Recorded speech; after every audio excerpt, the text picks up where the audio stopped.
You want to make sure the bike is standing straight up when you do this. So first things first, we're going to take the clutch or derby cover off of this thing.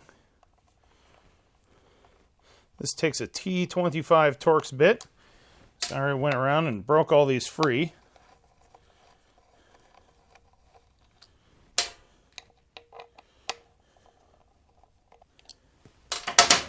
And we can just pop that sucker right off of there.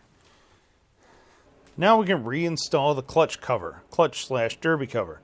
Make sure your O-ring here is clean and in good shape, which this one is. Make sure the inside of your clutch and derby cover is in good shape.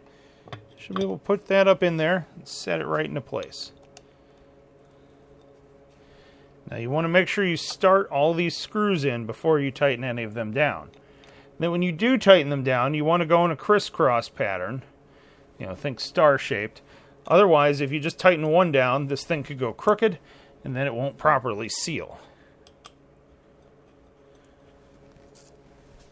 Let's take your T25 Torx bit, and spin that down in there.